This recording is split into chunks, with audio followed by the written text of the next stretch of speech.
नमस्कार दोस्तों, BCR news में आपका स्वागत है। मैं हूं आपका होस्ट हैं दोस्त अजय शास्त्री। जी हां दोस्तों, जैसे कि आप सभी जानते हैं कि इस वक्त जो है किसानों का मुद्दा बहुत ज़्यादा चरम सीमा पर चल रहा है, क्योंकि ना तो सरकार मान रही है और ना ही किसान मान रहे हैं। ये मुद्दा एक ऐसा गले की हड्डी बना हुआ है कि ना तो किसान उसको निगल पा रहे हैं, ना ही सरकार निगल पा रही है।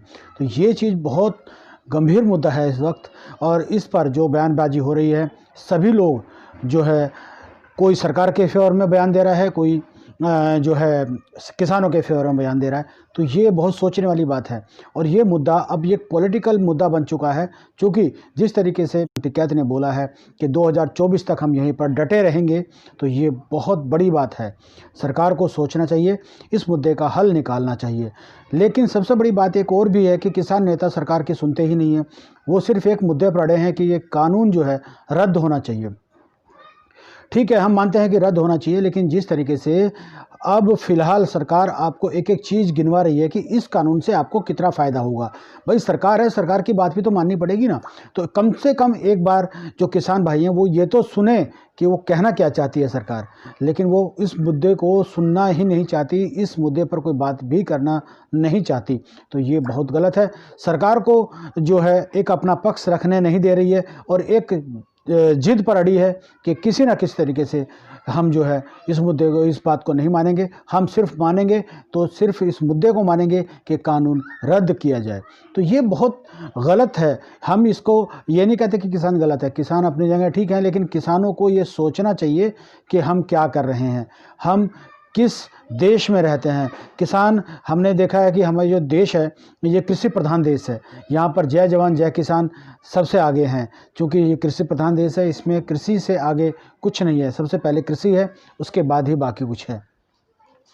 तो जिस तरीके से आज गाजीपुर बॉर्डर पर सिरसा पहुंचे हुए हैं, यानी कि मनजिंदर सिंह सिरसा जो है आज वहां पहुंचे हुए हैं, और जिस तरह से वो भाषण दे रहे हैं कि टीकरी बॉर्डर हो या सिंगू बॉर्डर हो या गाजीपुर हो, तीनों बराबर हैं, तीनों एक टक्कर दे रहे हैं सरकार को। लेकिन यह गलत है। इसको थोड़ा सोचिए, आप भी सोचिए। जो डिस्कस करना चाहती है सरकार, आप सरकार के साथ बैठ करके आप जाते हो और मीटिंग करके चले आते हो, लेकिन जो सरकार की नहीं सुनते, ये गलत बात है ना।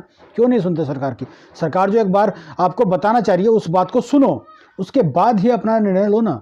आप एक ही चीज़ पर अड़े हैं कि जी इसको रद्द करो, रद्द करो, रद्द करो। ठीक है, रद्द हो जाएगा। रद्द की जब वो आप रट लगाए बैठे हैं तो रद्द भी होगा, लेकिन ये तो सुनिए कि वो कहना क्या चाहती है सरकार। तो ये मैं आप किसान भाइयों से अपील करता हूं कि एक बार शांति मन से उनका जो प्लान है, सरकार का जो प्लान है, उसको ज़रूर सुने और उसके बाद ही आगे का निर्णय ले। तो चलिए अब हम आपको लेकर चलते हैं गाजीपुर बॉर्डर पर, जहां पर मनजिंदर सिंह सिरसा जो है भाषण दे रहे हैं और किसान भाइयों के बारे में और सरकार भाइयों के बारे में आप सबको बता रहे हैं। आइए आपको लेकर चलते हैं गाजीपुर बॉर्डर पर। आप सबका बहुत बहुत धन्यवाद दोस्तों। वैसे मेरे को बोलने को कह तो दिया, मेरे से ज़्यादा यहाँ पे समझदार सूझवान लोग बैठे हैं जिन्होंने इस संघर्ष को देखा और यहाँ तक पहुँचाया। बस मैं तो एक बात कहना चाहता हूँ, मुझे वो भी दिन याद था जहाँ पे जब 50-60 लोग थे जिस दिन पहले दिन आए थे, अगले दिन 150 के आसपास लोग थे। मुझे वो भी दिन याद है जब ये तो नीचे का पुल के नीचे थे और बड़ा छोटा सा दायरा था, और सरकार कह रही थी कि गाजीपुर में तो कुछ है नहीं है, केवल कुंडली में है, बाकी संभाल लेंगे। आज इतना बड़ा कुंडली है, उतना बड़ा ही गाजीपुर है, उतना बड़ा ही टीकरी है। मैं पहले तो आप सबको चरण वंदना करता हूं जो आपने इस देश की सरकार को एक बात महसूस कराई है। बात लड़ाई जीत और हार की नहीं होती, बात लड़ने की होती है। देश की सरकार को आपने झुकाया और यह महसूस कराया कि अगर तुम जबर और जुल्म करोगे तो हम आपके जबर जुल्म को बर्दाश्त नहीं करेंगे। हम जान दे सकते हैं। जो इस देश के लिए लड़ने वाले लोग हैं, जब वो सड़कों पे आ गए तो पूरा देश आपके साथ आके खड़ा हो गया, पूरा देश। और देश ही नहीं, दुनिया। आज आप देखिए, मैंने पहले भी कहा था, एक बात आपको कहना चाहता हूं, शायद आपने अभी तक महसूस नहीं की होगी। सरकारों के पास क्या होता है? सरकारों के पास ताकत होती है अपने प्रबंधों की, पुलिस की, एजेंसियों की। लेकिन पंजाबियों की ताकत क्या है? पंजाबियों की ताकत है उनकी देव के अंदर प्रधानमंत्री और राष्ट्रपति पड़े हैं। जिसको कहते हैं वो यहाँ पे आएगा, जिसको कहेंगे वो नहीं आएगा। ये पंजाबियों की ताकत है। इस सरकार को महसूस हो गया हमारी ताकत क्या है। मैं आपको केवल 2 बातें बताना चाहता हूँ। सरकार की जब भी मैं टीवी पे जाता हूँ तो सरकार के जो स्पोक्स पर्सन है बीजेपी को, पता क्या कहते हैं? वो दो बातें कहते हैं। एक तो कहते हैं जी ये टुकड़े टुकड़े हैं, ये देश को तोड़ने वाले लोग हैं। मैं सोचता हूँ क्या इस देश का वक्त आ गया, जिन लोगों ने इस देश के लिए जान दी और जिन लोगों ने इस देश के लिए अपनी कुर्बानियां अपने परिवार की दी, आज वो तो टुकड़े टुकड़े हो गए और जो सरकार के टुकड़े खाते रहे वो आज देशभक्त हो गए। कैसा वक्त आ गया, देखो आज कैसा वक्त आ गया मेरे भाइयों। आज अडानी और अंबानी किसान, मैं आपको एक दो तीन बातें जानकारी देना चाहता हूं। जो आप किसान अपना अनाज बोता है ना, उस अनाज का सरकार कहती है हम रेट तय नहीं कर सकते। क्यों? हम किसी को मजबूर नहीं कर सकते वो किस चीज किस भाव पे लेगा। लेकिन अगर रिलायंस डीजल बेचेगा तो सरकार उसका रेट तय करेगी। रिलायंस के डीजल का रेट यहाँ तय होगा, अडानी के गोदाम का रेट। मेरे भाइयों मैं आपको बताना चाहता हूं, अडानी लॉजिस्टिक्स जो कंपनी है अडानी की, जिसका काम है किसान के अनाज को संभालना, उसका 30 साल का, एक का भी नहीं, दो का भी नहीं, 10 का भी नहीं, 30 साल का रेट तय कर दिया 97 रुपए प्रति टन के हिसाब से। और ये कह दिया कि जैसे जैसे रेट बढ़ता जाएगा अडानी का रेट बढ़ता जाएगा। किसान का एक फसल का रेट तय करने को सरकार तैयार नहीं है, लेकिन अडानी का 30 साल का रेट तय कर दिया। बस मैं आपको एक ही बात कह के अपनी बात को समाप्त करूंगा। हम आपकी सेवा में डटे हुए हैं, हम आपकी सेवा के लिए हर जगह खड़े हैं। बस हारना नहीं, टूटना नहीं। आप देखो किस तरीके से श्री बराड़ हमारा नौजवान दोस्त, वो सिंगर जिसने किसान एंथम गाया, मेरे भाइयों पहले 3 दिन पहले उसको अरेस्ट कर दिया। और आज मुझे बड़े दुख के साथ कहना पड़ा, इस जालिम सरकार ने आज उसके पिता को भी अरेस्ट कर दिया। किसान आंदोलन में भाग लेने वाले को तो अरेस्ट किया, आज उसके पिता को हनुमानगढ़ से जाके टिबड़ी तहसील से उसके पिता को भी अरेस्ट कर दिया। क्या कसूर है? उसने आपके लिए गाना गाया है। यहाँ तक सरकार गिरी हुई है। बाबा प्रताप सिंह जी यहाँ हैं, इनको पता है किस तरह से हमारे 1100 लोगों के ऊपर वहां मुकदमा दर्ज किया।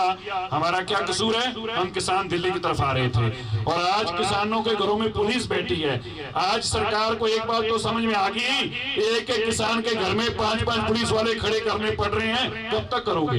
क्योंकि ये वो लोग हैं जिन्होंने 1906, 1908 में भी 9-9 महीने गोरों के साथ लड़ाई लड़ी। किसानी उसी तरह तब भी किसानी के हक छीने जा रहे थे। शहीद भगत सिंह के तायाजी चाचा जी के साथ पगड़ी संभाल जटा की वो लड़ाई लड़ी। 9 महीनों बाद सरकार को तोड़कर सरकार मजबूर हुई थी। चिंता ना करना, सरकार आपके आगे भी झुकेगी। बस झुकने में शर्म सी आ रही है और बात तो कुछ नहीं, झुक तो गई है, शर्म सी आ रही है। उतर जाएगी, थोड़े दिन में उतर जाएगी। नहीं उतरेगी तो आपने उतार देनी है। इतनी तो उतार दी ना। जो सरकार कहा करती थी हमारे कानून बड़े अच्छे हैं, आजकल कहती है नहीं कानूनों में कमी तो है। अभी एक मैं कल था वहां, बात कह के समाप्त करूंगा। कल मैं राजस्थान के बॉर्डर पे था। वो उसका सुखदीप सिंह किसान, उसने बहुत बढ़िया बात कही। कह रहा जी मेरे पास मीडिया वाले आ गए, मुझे कहते कि नहीं देखो बिल ठीक किए जा सकते, आप जिद कर रहे हो। तो कह रहा मैंने उनको कहा कि आप 4-5 लोग अपने इकट्ठे कर लो, आज हम यही फैसला कर देंगे। बस तुम बिल ठीक करने वाली स्कीम हमें बता दो, हम तुम्हें अपनी बता देते हैं, आज ही फैसला कर लेते हो। तो बोला ठीक है। बोला मैंने कहा मीडिया वाले ले आप, पानी की बोतल मंगवाई। मैंने कहा अपना जूता उतार, उसने जूता उतारा, उसकी मैंने मिट्टी झाड़ के बोतल में डाल दी, सारी बोतल हिलाई पानी की। मैंने कहा ये भाई बिल है, इस बिल के अंदर ये मिट्टी डली हुई है, अब ये बोतल का पानी जो है तू साफ कर दे और पी के दिखा दे, हम भी तेरे बिल अपनी इसी तरह मान लेंगे, हमारे भी ठीक हो जाएंगे। मैं कह रहा हूँ बात तो बड़ी ठीक है। कह रहा भाई नहीं ये बोतल का पानी तो पिया नहीं जा सकता। फिर मैंने कहा क्या इलाज है? कह रहा बोतल भी नहीं लानी पड़ेगी, पानी भी नहीं लाना पड़ेगा। कह रहा मैंने कहा भाई इसी तरह हम बताते हैं, बिल भी नया बढ़ाना पड़ेगा, उसकी जिल्द भी नहीं लानी पड़ेगी, पुराना बिल नहीं चलेगा। तो मैं आपका धन्यवाद करता हूं। दिल्ली सिख गुरुद्वारा मैनेजमेंट कमेटी आपकी सेवा में डटी है, डटी रहेगी। बस मैं एक भाइयों कहना चाहता हूं, हम रात दिन आपकी सेवा में हैं। किसी परिवार को देश के किसी कोने में दिक्कत आए, पुलिस दिक्कत करे, प्रशासन दिक्कत करे, हमारी अपनी टीम लेके आपकी सेवा में वहां जाके खड़े होंगे। आपको अगर कोई अंदर करेगा, हमें भी अंदर करेगा, या तो आपको भी लेके आएंगे, नहीं तो वहां खुद भी रह जाएंगे। ये आपसे वादा करते हैं। इस लायक हमारी जितनी सेवा हो प्रवान करना। आप सबका बहुत बहुत धन्यवाद।